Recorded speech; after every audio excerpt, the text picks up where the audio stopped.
Today, in our ongoing series on punishment, I'm going to talk about burning at the stake. It's one of the three main methods of execution throughout history, and it dates well back in time, even as far as ancient Babylon. However, it's probably the most misunderstood and misrepresented form of capital punishment that we study today. So, when we look at the myths about burning at the stake, well, the first myth that we need to address is the age-old classic. Whenever you mention burning at the stake, we're almost immediately, thanks to Monty Python, drawn to witches and witchcraft. Well, here's the thing. We don't burn witches. We never have burned witches. The Scots burned witches. The Danes burned witches. The Spanish, obviously, because who wouldn't expect the Spanish Inquisition? They burn witches. And the Germans burned lots of people, up to and including astrologers, tarot readers and fortune tellers. But we, in England, do not burn witches. We burn heretics. We also burn one other main type of culprit as well, but we're going to start with heretics. Now, the Oxford English Dictionary defines heresy as belief or opinion contrary to orthodox religious, especially Christian doctrine. And it comes from the Greek word hairesis, meaning choice. So basically, you are making a deliberate choice to go against God, which in the Middle Ages and the early modern period is a remarkably dangerous thing to do. And the reason that we use burning for heretics is threefold. Number one, it cleanses and purifies the soul. Number two, there is no shedding of blood, because apparently that is important to the Catholic Church. And it ensures that there is no body to take into the next life. Harsh stuff, but then again, it's a harsh crime.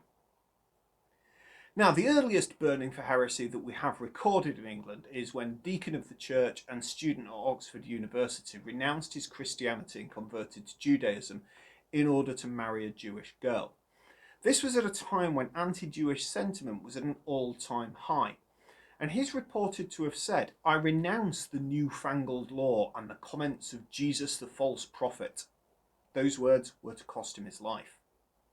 Now, there is a plaque to Robert of Reading in the grounds of Osney Marina, close to the site of the old abbey. However, whether or not this actual convert is Robert of Reading is still hotly debated by historians to this day. Oxford does burn quite a few people over the course of history, and it is rather easy to get confused between them. Now, when we look at burning at the stake, there are three basic methods, and the first and by far the most popular involves building the bonfire of straw bales and rolls of dry brushwood, and then placing the condemned person on top of this, bound to a stake with chains or iron bands. This is basically what you would use when you want the show, the spectacle. When you light the fire at the bottom, it gives you the flames creeping up and the heretics screaming out their last regrets in a very striking display. And this method, expectedly, was the preferred method for the Spanish Inquisition and also the English, because it gives the best visual impact, the best visual deterrent. But it is also the slowest and most painful death, as the fire takes time to grow to the level where it will kill you quickly. The second method would be to build the fire around the victim rather than placing them on top of it. This does give a much quicker death, because as soon as the fire is lit, the condemned is inhaling smoke and flame, and it causes the windpipe to swell up remarkably quickly and causes death by asphyxiation or suffocation rather than the actual effect of the burning. Now, this still isn't a pleasant way to go, nor is it painless. However, it does spare you the drawn-out spectacle like the first method. This, despite many paintings depicting it to the contrary, but this method is believed to be the method used to execute Joan of Arc. Now, third method, and one more commonly used in Germany at the time, involves the securing of the condemned to a contraption resembling a ladder, and then that ladder is then slowly lowered with the condemned face down into the flames, which out of the three I think is the most bizarre and horrifying. But frankly, medieval Europe's like that. Now, I mentioned earlier that there is another type of criminal that we burn on a semi-regular basis, and that is women. But here is where we come to our second big myth of burning at the stake. The common perception is that female criminals were burned at the stake as a more dignified alternative to hanging.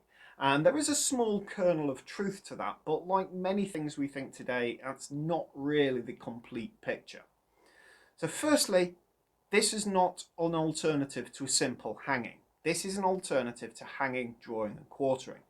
Now we're going to do an episode later on hanging, drawing and quartering in detail, but basically the condemned would be drawn naked to the gallows, suspended until almost dead, disemboweled in front of a live audience and then cut into pieces.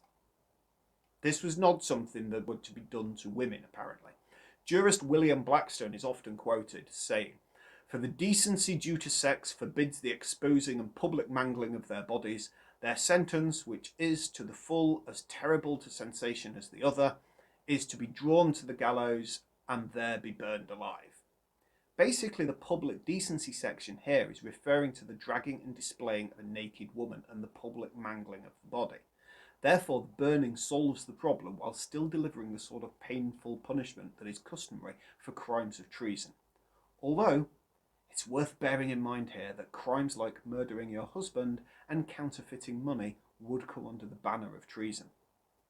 In practice, nearly all women sentenced in this way were strangled at the stake before the fire was lit.